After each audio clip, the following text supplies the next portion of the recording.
So a couple of days ago, I saw a movie on YouTube. The movie is titled When Moremi Falls, featuring Bimbo Akintola, who played the role of Moremi, and then Daniel Etim, who acted as Osas, alongside others. In this movie, Moremi, that's Bimbo Akintola, had somewhat an unfortunate experience with love 22 years earlier. As a result, she gave up on love. She was flirting with men, sleeping with men, paying them because she was a very successful woman. She no longer believed in love. Then along came Osas, then Etim, who was a hair maker. More finds him attractive, and like she was doing with other men, tried to sleep with him, but Osas wouldn't have that, despite money being dangled before him, and he really needed the money, but he didn't want to sell his body. So eventually, two of them, of course, fall in love. Moremi changes the stance about love, and Osas gets to be with the woman that he loves. That's basically the storyline of the movie. Now, do I love the movie? I think I like a few things about the movie. First being the acting of some key characters. I think, Moremi, that's, Bimbo Akintola was fantastic. I mean, what do you expect? He's a great actor. I also hailed the acting of Daniel, and that's Osas. I hailed the acting of Moremi's friend and one of Osas' friend, Daniel's friend, in the movie.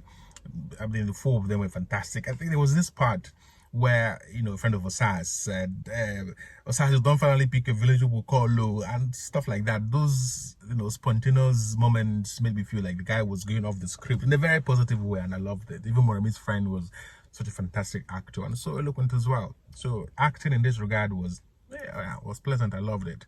I also like the quality of the camera. The camera quality was fantastic. To some extent, I enjoyed the quality. It was cool. It was sweet.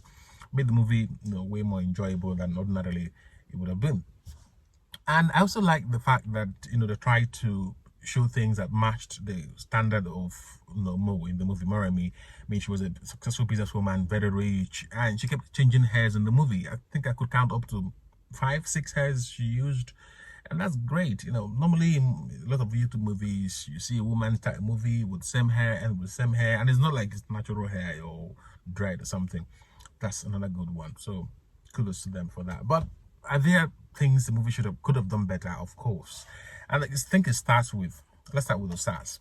Osas, it attends to rich clients. Even his friends said his clients were rich. The woman who, referred him to Mo was rich. Mo herself was rich. And I sort of feel that maybe you should have had an assistant. I mean, you're going to, make hair for these rich people.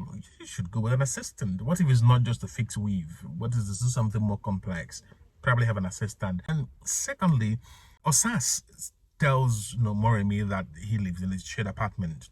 But all the time that Moremi comes there, all the time she comes there, sleeps over, goes to the kitchen with him in the morning, and all of that. We don't see anybody sharing the place with Daniel, with Osas.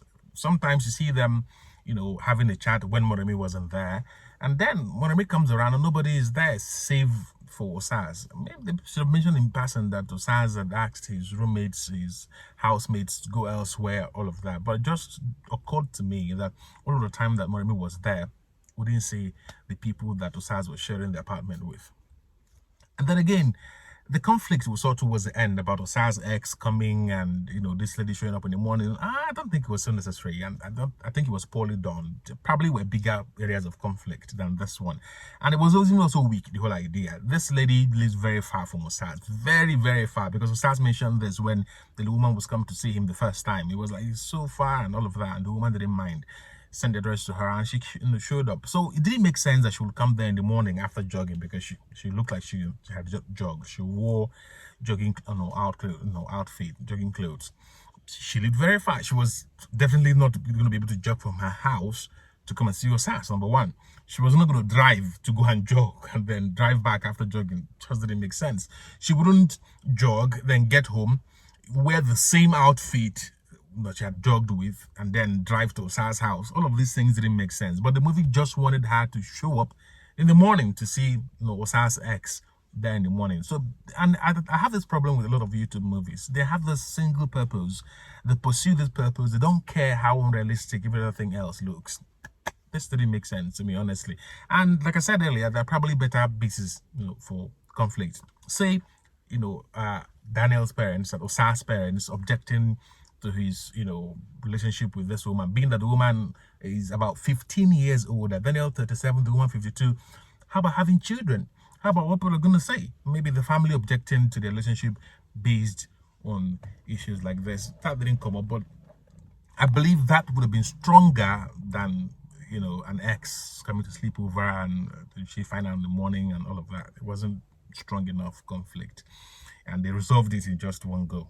But that of family would have taken a longer time, needing time to convince and all of that, something like that. And then it's much more details. I love details. I'm obsessed with details, and I felt somehow when Mo called us as the very first time and said, I'm so and so person, I got a contact from so and so person, I wanted to come make my hair Saturday, so and so time. The guy said no, Saturday won't work, and after he refused to reschedule, the woman chose Sunday and say 4 p.m. don't be late, and then that was it. How about where the woman lived? Who was going to tell you where the woman lived? Did you ask her? Now, I know you say it's not so big, but it wouldn't kill if they did give the details the way they did when Osas told Mo his address, when he said, I'll send you the address, when Mo wanted to come see him the first time. It didn't kill them, did it? They could have just given the address. The same thing repeated when she sent Osas a message and said, come to my office so and so time tomorrow. Osas said, okay, ma. What about the address? Send me the address, ma. Small things, this one's, but it's a movie, and we expect to see more details. Then finally, the movie, it's about an hour 31 minutes long, an hour 30 minutes roughly. Now, Osas and Mo encountered each other in about the 12th minute or so, about the 12th minute. And so for the rest of the 120 minutes left, it was just about Mo and Osas doing the obvious, falling in love with each other and then getting married or being together. That was so obvious. For the next 120 minutes, we were stuck with this. It was a slow development. There was no, sudden happenings, no shocks, save for the small twist at the end when the ex showed up. Again, Nigerian YouTube movies can do better. I think they just lock on to one single purpose that they want to achieve in the end of the movie, and then they stick to it, and the movie draws long and all of that. So is this a movie I recommend to others for others or what? Well, sure. People have different ways of appreciating art, and I think this is not a bad movie either, but it's just not so fantastic for me. So I would rate it a 5/10. 5/10.